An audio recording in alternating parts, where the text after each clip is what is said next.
biasa bisa mendapatkan ilmu yang bermanfaat pada hari ini, apalagi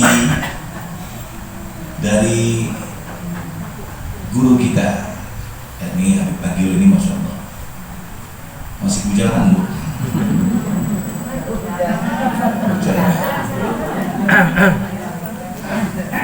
Kalau Habib bujambo, ya. Kalau Habib Agil ini asli tulen bujana. Kita doakan mudah-mudahan insya Allah segera dapatkan jodoh. Amin.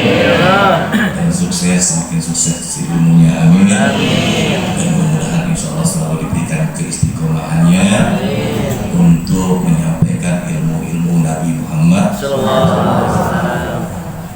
Dan juga yang saya muliakan khususnya para asatid, para asatidah, para guru-guru yang juga turut hadir pada majlis yang ini, tentunya majlis perdana kita, bulanan kita yang insya Allah mendatangkan keridhaan Allah Subhanahu wa Ta'ala untuk kita semuanya. Amin.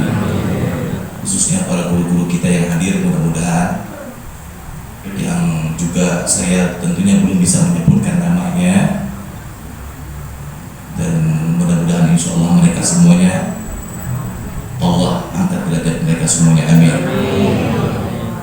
Dan juga khususnya Ketua DKM kita Kang Jihan, Bapak Jihan, dan juga sepuh kita juga, orang tua kita juga, Pak Deden, Ustaz Deden, dan juga banyak lagi yang saya belum kenal ya, namun tidak mengurangi rasa hormat saya kepada bapak-bapak semuanya di sini. Mudah-mudahan bapak-bapak semua di sini Allah selalu panjangkan umurnya, sehat walafiat, dan mudah-mudahan semakin berkah dan semakin berkah. Amin. Juga khususnya ibu-ibu yang cantik-cantik jelita, yang siang hari ini tentunya kelihatan semuanya, yang pakai skincare, yang keringetan ya kayak abu ya. Ya, mudah-mudahan insya Allah semuanya ibu-ibu di sini semuanya min ahli jannah semuanya. Amin. Bidadari surga semuanya. Amin. Dan juga khususnya yang kita hadiri ini adalah merupakan kehendak Allah Subhanahu wa Ta'ala yang ingin menghendaki kita agar supaya hamba-hamba Allah Subhanahu wa Ta'ala mendapatkan nikmat yang sangat besar. Allah menghadirkan di muka bumi ini dengan nikmat-nikmat yang begitu besar, sehingga manusia itu akan paham bagaimana nikmat-nikmat Allah Subhanahu wa Ta'ala untuk bagaimana menggapainya. Jadi jangan hanya tahu nikmat tapi tidak tahu cara untuk bersyukur. Sekarang ini banyak manusia ataupun hamba Allah Subhanahu wa Ta'ala yang telah banyak diberikan nikmat tapi nggak pandai bersyukur. Dan kita tentunya dengan menjadi hamba Allah Subhanahu wa Ta'ala, umat Nabi Muhammad SAW, itu suatu nikmat yang sangat besar. Kita dianugerahkan menjadi umat yang dicintai oleh baginda Rasulullah SAW, dan kita harus bersyukur. La in sakartum la azidannakum wa la in kafartum inna adzabi lasadid. Jikalau kita tidak pandai bersyukur dan kita tidak bisa mensyukuri nikmat yang telah Allah berikan kepada kita, maka Allah akan mencabut keberkahan dan Allah akan memberikan azab kepada kita. Dan kalau kita pandai bersyukur, Allah akan tambahkan nikmatnya. Nikmat seperti apa dan bersyukur itu seperti apa, dan nikmat itu seperti apa. Syukur itu adalah tanda terima kasih kita kepada Allah Subhanahu wa Ta'ala dengan 3 bentuk yang kita harus syukuri. Pertama, bentuk perbuatan kita selaku umat Nabi Muhammad. Bagaimana perbuatan kita? Tanda terima kasihnya perbuatan kita ini sudah sesuai belum kategorinya mensyukuri nikmat, berterima kasih pada Allah Subhanahu wa Ta'ala. Kita dijadikan umat Nabi, ya betul. Tapi bagaimana cara mensyukuri nikmat dengan perbuatan itu bagaimana? Kalau dia tidak mentaati apa yang telah diperintahkan oleh Allah, dia tidak taat dengan Nabi Muhammad SAW, bahkan jauh daripada aturan agama, jauh daripada perintah Allah, tidak mengerjakan perintah Allah, berarti dia tidak bersyukur. Kalau tidak bersyukur berarti Allah azab. Jadi kita malu kalau kita menjadi umat Nabi, menjadi hamba Allah, kita tidak melaksanakan perintahnya. Wah, sungguh malu. Ya, harus tahu malu kita. Kita diberikan nikmat, dikasih pasangan, dikasih keturunan, dikasih segala-galanya, pekerjaan, penghasilan. Nah, caranya sudah cukup kita mengerjakan apa yang telah diperintahkan oleh Allah Subhanahu wa taala sesuai anjuran baginda Rasulullah Sallallahu Alaihi Wasallam. Itulah bentuk rasa syukur dengan perbuatannya. Ya, berbanyak perbuatan yang bagus, wajibnya dikerjakan, sunnahnya dikerjakan, ya, amal soleh dikerjakan, tidak menunda-nunda amal kebaikan. Ada pengajian datang, ada syukuran datangin, ada orang yang hajatan datangin, biar apa? Memenuhi hajat mereka. Ya. Hah? Untuk diulang datang seorang. Api-api diundang deh. Jangan ya. Kalau ada undangan yang perlu kita datangin ketika misalkan undangan tanpa undangan itu seperti tahlilan, kematian, nggak perlu pakai undangan lagi. Misalkan lu mati nggak ngundang-undang gua, ya nggak perlu gitu. Ya udah kewajiban kita selaku kaum muslimin wal muslimah. Ketika ada yang berduka, ada yang meninggal dunia, kita wajib untuk takziah. Wajib itu takziah ini. Kita supaya memahami diantaranya untuk mengurangi beban mereka. Ya, kita ikut ya berduka, ya memberikan doa. Itu ada suatu anjuran baginda Rasulullah Sallallahu Alaihi Wasallam. Nah, tapi kalau ada hajatan pernikahan, ya kalau kita nggak diundang datangnya, yang penting bisa mah. Oh, itu bahaya, itu hukumnya dosa. Ya, kita harus diundang ya.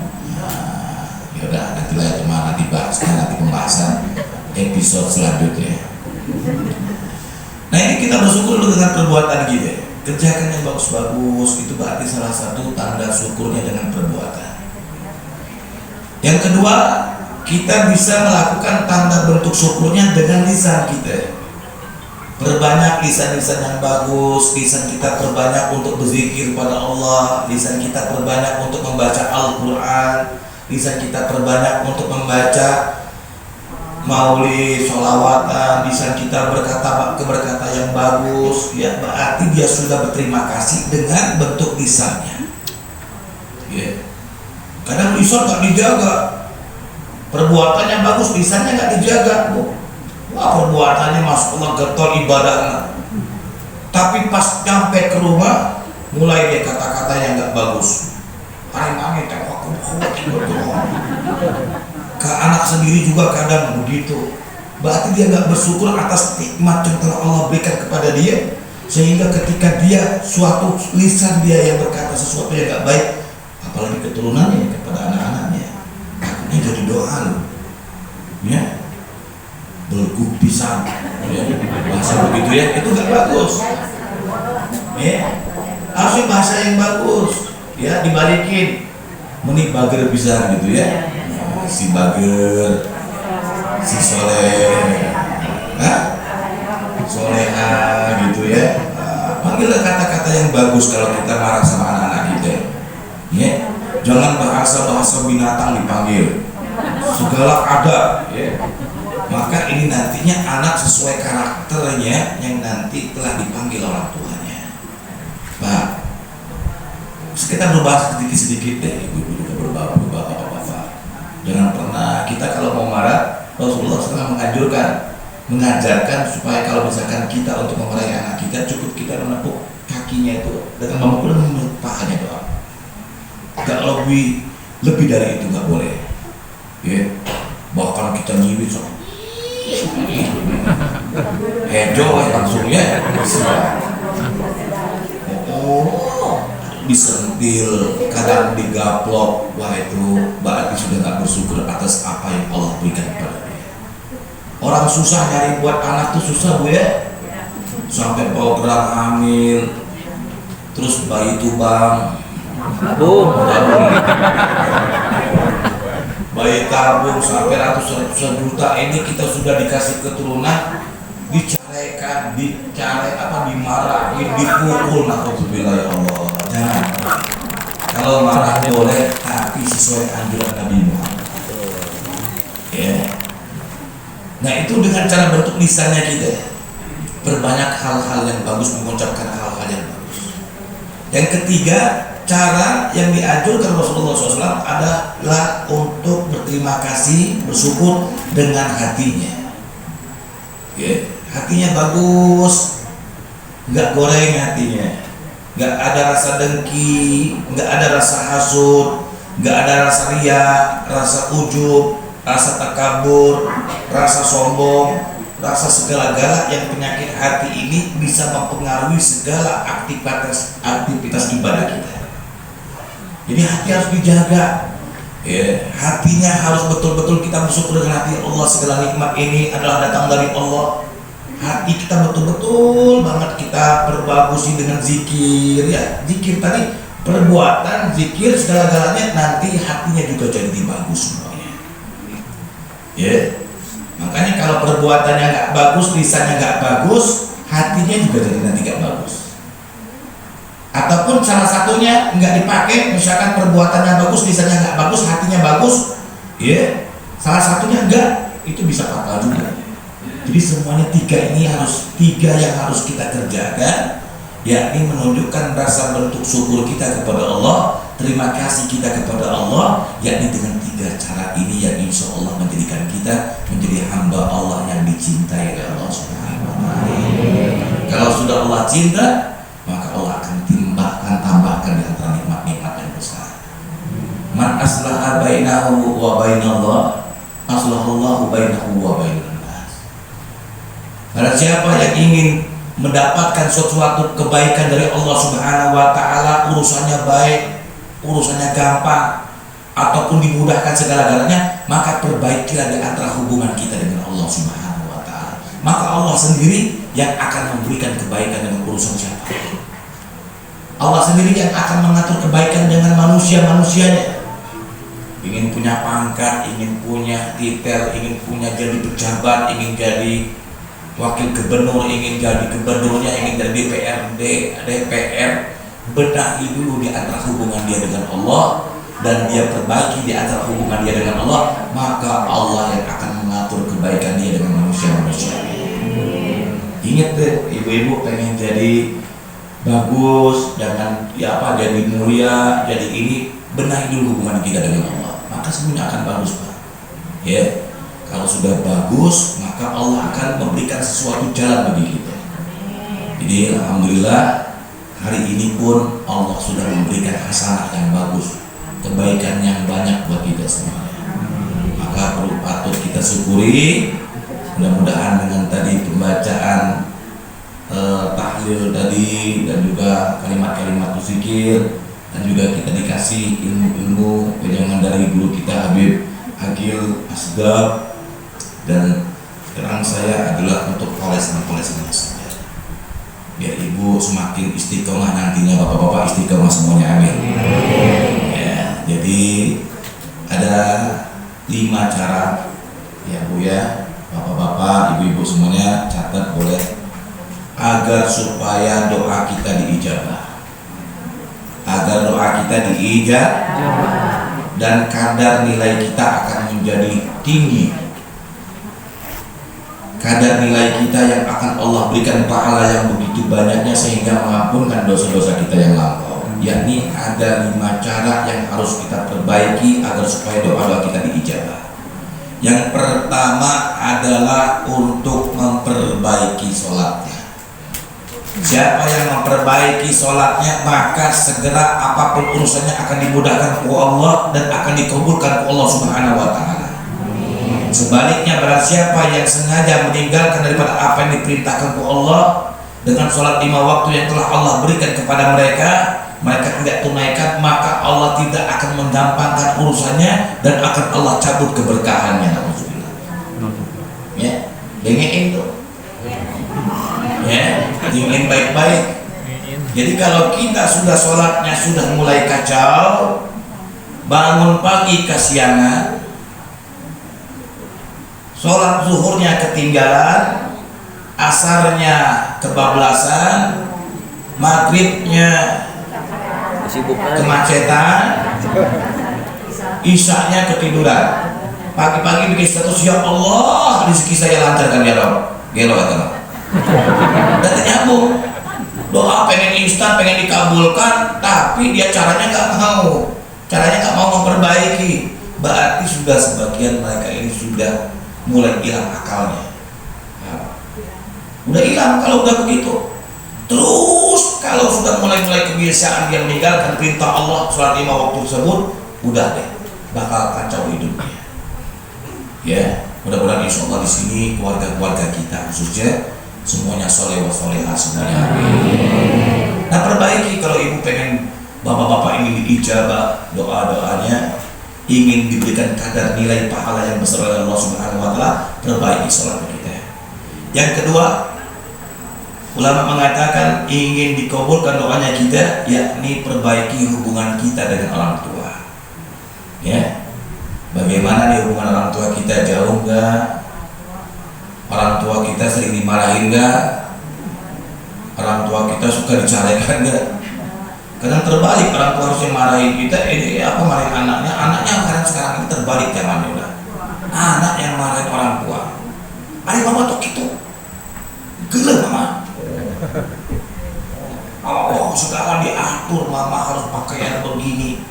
Jangan sesuaikan apa yang telah menjadi urusan kita, supaya mereka juga ikut dengan urusan kita, jangan. Agar supaya mirip dengan kita, agar supaya nurut dengan kita. Ya, kadang orang tua ini punya pemikiran sendiri. Ya, maklumin urusan orang tua, maklumin dengan keputusan orang tua. Jangan pernah kita membantah, apalagi memarahi, na'udzubillah, mengalahi orang tua kita. Ya, jaga hubungan baik ini. Kalaupun yang sudah meninggal dunia, ziarahi mereka. Doakan setiap ba'da sholat. Al-Imam Syafi'i radhiyallahu anhu, Imam Syafi'i ini tidak pernah tinggal untuk mendoakan orang tuanya. Itu setiap ba'da sholat sunnah, sholat wajib didoakan orang tuanya. Di Fatihahkan, dikirim hadiah untuk orang tuanya. Setiap sholat wajib dia langsung segar, udah wirid, udah semuanya ini dia selalu Al-Fatihah untuk hadiahkan kepada orang tuanya, para guru-gurunya. Sholat sunnah juga begitu juga. Itu Imam Syafi'i. Ya, kita ikuti. Ya, doakan orang tua kita kalau yang sudah meninggal dunia. Itu salah satu bentuk juga, berarti dia telah bakti juga kepada orang tuanya meskipun orang tuanya sudah meninggal dunia. Ya. Nah, orang tua ini nggak boleh kita sakiti, apalagi durhaka kepada mereka. Ya. Apalagi kita dengan terang-terangan proses beban mereka ini sudah terlalu lama untuk membesarkan kita. Jangan sampai mereka sudah beban yang terlalu besar, setelah kita punya anak kita kasih beban lagi kepada orang tua kita lagi. Harusnya orang tua kita sudah menikmati hasilnya saja. Ibu-ibu nih sudah harus bisa menikmati hasilnya saja. Bapak-bapak ini udah bisa menikmati hasilnya saja. Nggak perlu kita mengambil beban yang telah ditempuh anak kita, dikasih beban lagi kepada orang tuanya. Terbalik. Ya, kalau orang tua kita udah ngurusin kita susah payah udah puluhan tahun sampai kita punya anak, kita udah nikah, punya anak, dan sekarang dibebankan lagi kepada orang tua, itu zalim berarti. Namanya zalim. Maka kalau sudah begitu, kalau udah tingkatnya zalim, itu durhaka kepada orang tua. Ya, senang itu saudara? Incunya? Iya. Kalau kita kasihan kepada itu kita, cukup diantaranya kita menyayangi mereka, boleh. ataupun kita ini, tapi jangan sampai kasih sayang ini mereka juga harus bisa untuk kepada orang tuanya. Banyak yang diasuh sama kakek neneknya, nanti dia kurang adab sama kedua orang tuanya. Banyak loh, sama orang tuanya manggilnya nenek. Banyak yang terjadi begitu karena diasuh sama kakek neneknya. Kita yang tugasnya sudah menjadi orang tua, ketika kita punya induk perlu patut kita cintai sayangi, tapi untuk aturan didikan orang tua adalah madrasah. Madrasah betul. Umi itu adalah madrasah. Ya, pendidikan pertama orang tua kita sebagai kakek neneknya memantau saja, menikmati saja. Itu jangan kita ambil alih, akhirnya nanti anaknya berbawatak dan nantinya nggak mau untuk taat kepada orang tuanya, lebih taat kepada kakek neneknya. Kebanyakan begitu, ya. Ada contoh-contohnya, saya di keluarga saya juga ada. Sampai ke orang tuanya itu nggak mau tinggal sama orang tua, ya. Bahkan sudah besar cuma ngirimin ke kakek neneknya aja. Orang tua nggak pernah dikirimin. Nah itu sudah namanya sudah mulai durhaka. Siapa yang mendidiknya durhaka tersebut? Orang tuanya yang salah. Paham ya? Boleh kita sekarang ini boleh menitipkan ya sesekali aja, sama selamanya, Bu. Ya. Nah, taat kepada orang tua ini merupakan dasar kita mencapai keridhaan Allah Subhanahu wa taala. Ibadah-ibadah apapun yang dikerjakan di muka bumi ini tanpa ridhonya orang tua, maka kita pun tidak mendapatkan ridhonya Allah. Yang dimaksudkan, kita ibadah haji udah 10 kali, umroh 20 kali, sodako setiap harinya 10 juta setiap harinya. Wah, hebat. Mama Yuyun butuh apa? Butuh seperangkat emas, saya beli. Wah, sudakonya hebat. Tapi sama orang tuanya durhaka, ditolak semua amal ibadahnya. Dengeng itu mataknya kita harus betul-betul menjaga hubungan hubungan baik kepada orang tua kita. Biar apa? Biar kita diijabah doa-doanya kita, ya. Ketiga, yakni agar supaya kita diijabah doa-doanya dan kadar nilai kita, pahala kita akan banyak diberikan oleh Allah Subhanahu wa taala. Perbaguslah di antaranya silaturahminya. So, siapa di sini yang bilang silaturahmi? Kak Bibi, Kak Uwa, jangan kita anggap silaturahmi itu nggak mendapatkan manfaatnya besar. Bahkan ada orang yang naik derajatnya ini karena sering silaturahmi, bahkan mendapatkan kebaikan dari Allah karena berkah silaturahmi. Kita punya guru, silaturahmi ke guru. Jangan pernah putus silaturahmi. Bahkan teman-teman orang tua kita yang sudah meninggal dunia juga, kita sambung kerabatan untuk silaturahmi agar menjadikan suatu kebaikan pahala yang datang dari Allah Subhanahu wa taala. Ya, jaga silaturahminya. Kakak Bibi, Kak Uwa, Kak Iya, Kak Kopa, pokoknya silaturahmi aja. Ya, perbanyak silaturahmi. Ya. Keempat, agar supaya doa kita diijabah dan kita mendapatkan kadar nilai yang besar dari Allah Subhanahu wa taala, yakni kita harus perbanyak sedekah. Perbagusi sedekahnya. Yang biasa hari Jumat 2.000 tambahkan jadi 10.000. Jangan udah persiapan ke hari Jumat 2.000 aja yang dibawanya. Ini mah bukan nyindir, bukan. Ini mah cuma nyinggung aja. Ya, kalau ibu-ibu juga nitipin anak-anak kita untuk sholat Jumat, ibu-ibu meskipun nggak mendapatkan fadilah sholat Jumat, titipkan suatu sodako anak kita untuk menitip sodako kan, infakkan diantaranya hartanya ke masjid dengan sesuatu nilai yang besar. Bu, itu cepat dijabah. Ada orang yang mengamalkan begitu setiap hari Jumat 250.000. 1 tahun bangkrut. Terlalu banyak juga ya. Tapi nggak apa-apa, nggak akan bangkrut, Bu. Tapi kalau orang yang nggak yakin, wah, dia untuk menilai dari orang lain saja supaya dinilai orang saya paling besar, wah itu bangkrut pasti. Tapi kalau dia ingin dinilai oleh Allah, nggak akan terlambat. Ya. Jadi Jadi perbanyak sedekah ibu-ibunya, bapak-bapaknya juga, ya. Sedekah lihat anak yatim, sedekah, ya. Nggak apa-apa. Itu untuk kepentingan kita, bukan kepentingan orang lain. Kita sedekah itu agar supaya kita mendapatkan sesuatu hal yang bagus, yang nanti pahalanya akan Allah berikan nilai yang besar. Dan doa-doanya cukup diijabah orang sedekah. Ibu nih punya hajat, anaknya ingin masuk TNI ataupun Polri, banyak sedekah kabul insyaallah. Ataupun kita lagi ada keluarga yang sedang sakit berkepanjangan, banyak sedekah, insya Allah Allah akan angkat penyakit. Ataupun kita sedang lagi bepergian, lagi melaksanakan safar perjalanan, ya sedekah dulu biar supaya kita dijauhkan dari bala, ya, karena sedekah ini menjauhkan juga dia daripada bala musibah, ya. Sekarang kelimanya, agar supaya doa kita diijabah oleh Allah dan kadar nilai kita akan diberikan pahala yang banyak oleh Allah Subhanahu wa taala, perbanyak salawatu ala nabiyina Muhammad. Suka enggak salawat? Ya, yang pendek-pendek aja. Salawat ini coba lihat, banyak di khutbah Jumat ada salawatnya, di sholat ada salawatnya. Ya, Allahumma sholli ala sayyidina Muhammad wa ala sayyidina Muhammad.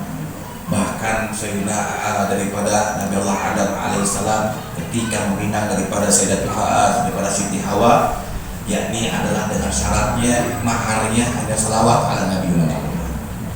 Ya, salawat kepada Rasulullah, menyebut nama Nabi Muhammad SAW. Ini salawat yang menjadikan kita akan mulia, salawat yang nanti menjadikan kita akan dikabulkan oleh Allah Subhanahu wa taala. Semua syarat-syarat kewajiban yang kita kerjakan ini ada salawat kepada Rasulullah. Makanya kita juga kalau mau doa, misalkan gini Bu, Rabbana atina fid dunya hasanah wa fil akhirati hasanah wa qina azabannar wa sallallahu ala sayyidina Muhammadin nabiyyil wal alihi wa sahbihi wasallam walhamdulillahirabbil alamin. Fatihah. Ada salawatnya, diiringi salawat. Kalau nggak pakai bahasa Indonesia juga nggak apa-apa. Ya Allah, mugi-mugi tinggal teribadah saya rezeki mau halal, sing disedekatkan rezeki ya Allah.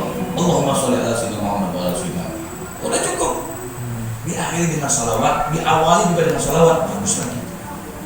Ya, mudah-mudahan insyaallah dengan kita melaksanakan apa yang telah dianjurkan ulama-ulama yang betul-betul yang menjadikan manusia-manusia hamba-hamba Allah Subhanahu wa taala mulia, maka laksanakanlah 5 hal ini. Ya, kemudian ibu-ibu, bapak-bapak semuanya di sini mendapatkan keberkahan yang banyak, nilai kadar yang banyak, dan mudah-mudahan doa-doanya sing diijabah oleh Allah Subhanahu wa taala. Subhanallah walhamdulillah wa la ilaha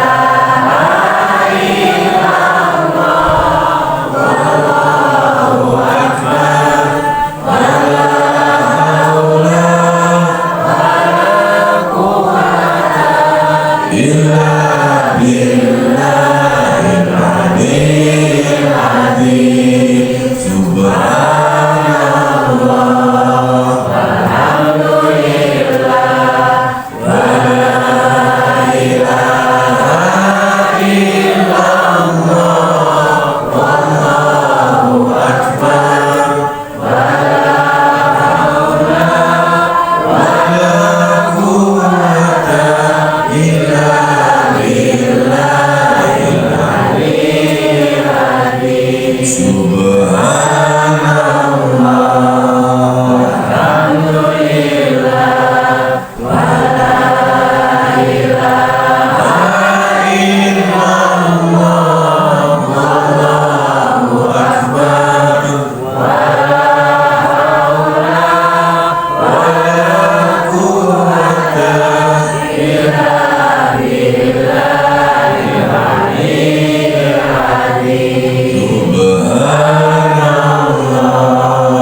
بمحمد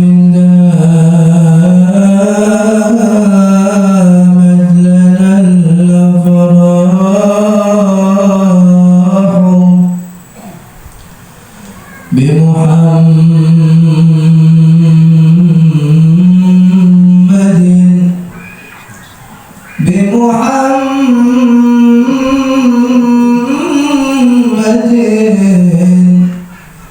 دامت لنا الأفراح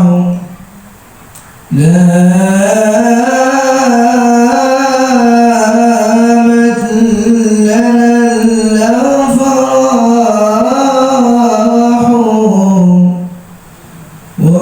وقلوبنا بذكره ترتاح فإذا تلونا ذكره وحديثه دارت لنا بشرابه الأرباح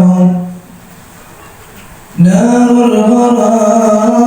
الغرام الغرام الغرام الغرام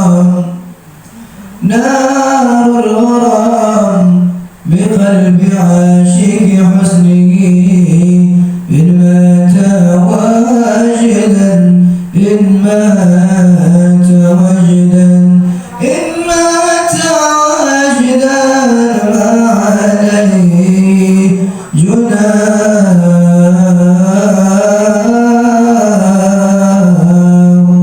يا رسول الله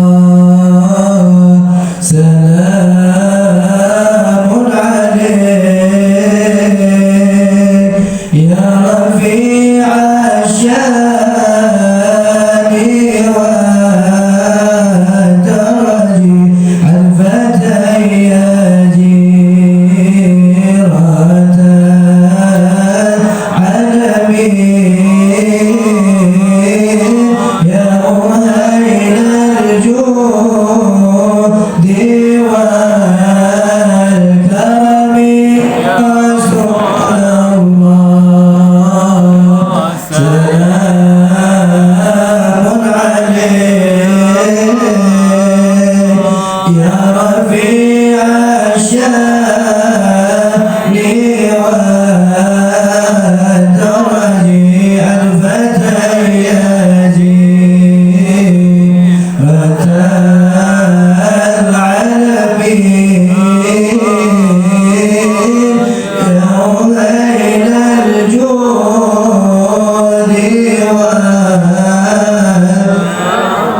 ربي فنفعنا ببركته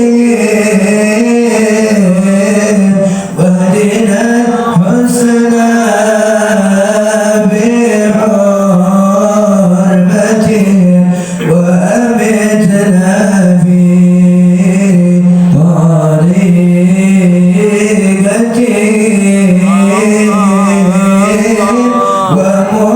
ومعافاته من الفتن يا رسول الله سلام عليك يا رفيع الشان والدرج الفتى يا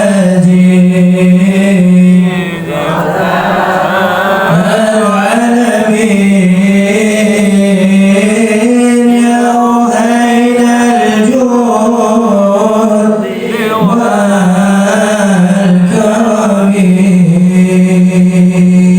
Pandangan kita berdoa kepada Allah Subhanahu wa taala. Berhubung di antara khidmat di sini kita dengan doanya Imam Al-Kutub Al-Qur'ani Muhammad Al-Hasyi, doa maulid ini mudah-mudahan insyaallah semua hajat dan doa kita sehingga dijabah Allah. Dan kita minta pengajian kita di awal ini, di pertengahan ini mudah-mudahan mendatangkan ridhonya Allah Subhanahu wa taala. Dan kita niatkan juga menjauhkan daripada sifat-sifat yang jahil, sifat-sifat yang sombong, sifat-sifat ini dengan ilmu agama. Mudah-mudahan kita semakin baik dan mendapatkan hasanah dari Allah Subhanahu wa taala. Dan juga yakinlah doa ini, mudah-mudahan doanya ibu-ibu, bapak-bapak semuanya, mudah-mudahan insyaallah diijabah Allah. أعوذ بالله من الشيطان الرجيم بسم الله الرحمن الرحيم الحمد لله رب العالمين حمدا يوافي نعمه ويكافي مزيدا يا ربنا لك الحمد كما ينبغي لجلالك وعظيم سلطانك اللهم صل وسلم على سيدنا محمد في الأولين وصل وسلم على سيدنا محمد في الآخرين وصل وسلم على سيدنا محمد في كل وقت وحين وصل وسلم على سيدنا محمد بالملائكة على إله يوم الدين وصل وسلم على سيدنا محمد حتى ترسل ومن عليه وأنت خير الوارثين وضمن طمار الذكر من درس محمد الأكودا توجهت إلى الله متوسلا بسيد واحد محمد صلى الله عليه وسلم أن يجعل سيفه مذكورا وفي فيه محمودا ويكتب أعمالي في أكمال الأعمال المقبولة والتوجه بتوجهات خالصة وسيلة الموصولة. اللهم يا من إليه تتوجه ومعرفته ظافرة ولا بذاته تخاطرها وبترزع منه بيوضة الغامرة.